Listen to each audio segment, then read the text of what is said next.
Greetings. Welcome back to Bible Topics That Make You Say, hmm. I'm Robin Sweet Ransom. All right, let's get into some more thoughts to ponder.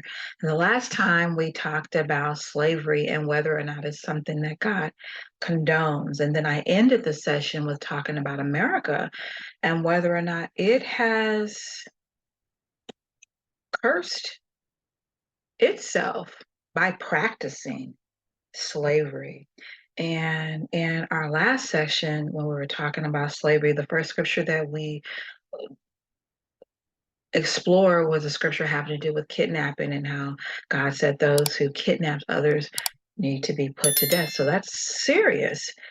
And we know that America has been involved with kidnapping a whole race of people. Let's talk about it. Here, this is an interesting quote from Abraham Lincoln, and he was pretty much just quoting the Bible when he says, "A house divided against itself cannot stand." So, how long can America continue to stand? And we know that that house became divided and led to a war, the Civil War. And a lot of that had to do with slavery. And we know ultimately his goal was to keep the Union together. So if he could have kept the Union together and keep slavery intact, he would have, but he couldn't. And so he went ahead and freed people. So I'm not going to hail him as this holy person who got rid of slavery because he was okay with it as long as it kept the nation together. Wasn't something that he liked necessarily, but he was willing to go along with it. And I could go more into him and how he viewed blacks and whether or not they were equal to whites, and he didn't, but I'll leave it there. Let's jump into the Bible, Habakkuk chapter 2. And it says here, I will stand at my watch and station myself on the ramparts. I will look to see what he will say to me and what answer I am to give to this complaint. Then the Lord replied, write down the revelation and make it plain on tablets so that a herald may run with it. For the revelation awaits an appointed time. It speaks of the end and will not prove false. Though it linger, wait for it. It will certainly come and will not delay. See, the enemy is puffed up. His desires are not upright, but the righteous person will live by his faithfulness. Indeed, wine betrays him. He is arrogant and never at rest because he is greedy as the grave and like death is never satisfied. He gathers to himself all the nations and takes captive all the peoples. Will not all of them taunt him with ridicule and scorn, saying, woe to him who piles up stolen goods and makes himself wealthy by extortion? How long must this go on? Will not your creditors suddenly arise? Will they not wake up and make you tremble? Then you will become their prey because you have plundered many nations. The peoples who are left will plunder you.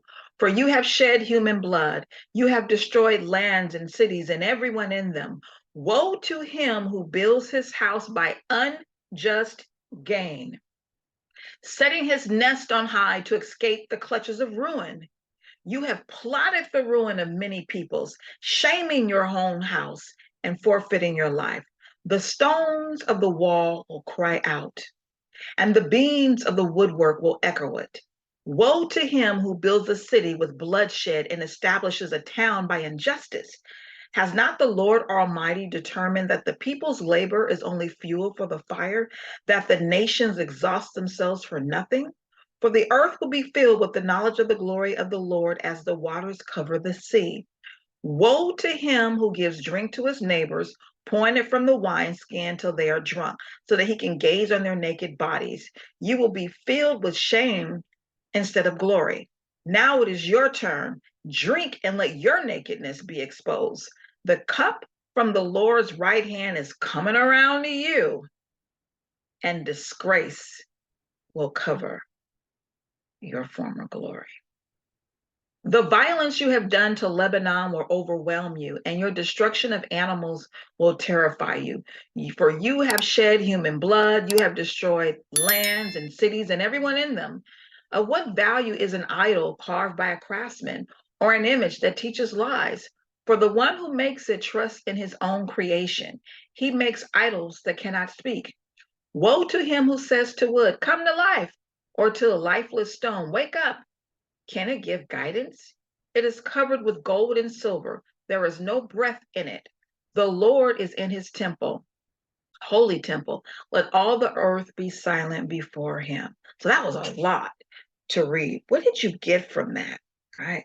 So Habakkuk is a little known and even read prophetic book.